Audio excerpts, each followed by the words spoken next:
I think we all felt immense gratitude to Joe Biden for doing what he has always done, which is consider what's in the best interest of the country and make his judgment accordingly. He has been just a phenomenal president, accomplishing more in a single term than most ever do.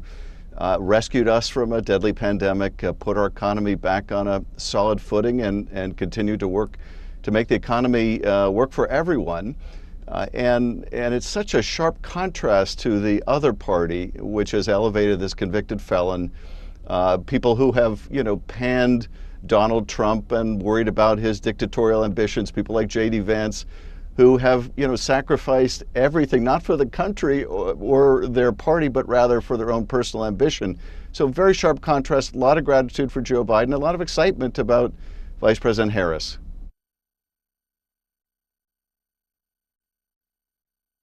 Well, my concern was whether he would be able to win, whether he'd be able to prosecute the case against Donald Trump. I have every confidence in his abilities as president and his ability to continue doing the remarkable job that he's doing.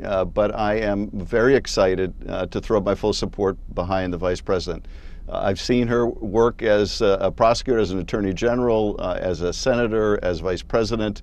I'm very excited to work with her as president. I haven't seen this kind of excitement in the Democratic Party in quite a long time. People are really energized. I think young people who were sitting on the sidelines are now getting deeply engaged. This is an incredible matchup. We've got a former prosecutor running against a convicted felon. We've got someone in Vice President Harris with a record of integrity, with a record of success legislatively, and as vice president running against someone who ran our country into the ground. And we love that contrast. Joe Biden has been an historically successful president. He's a person of great decency. It was, very hard to suggest that someone else should now carry the torch because he's been such a good president.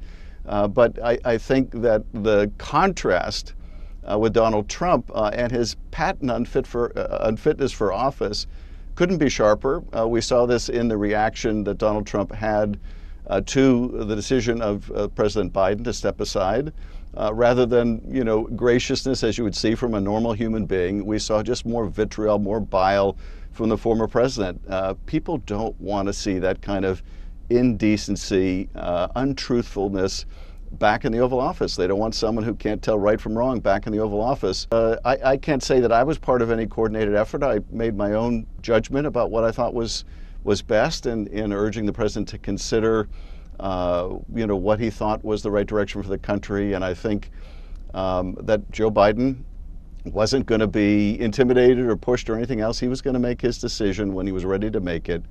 And once again, he did what he has always done through his lengthy multi-decade career, and that is put country first.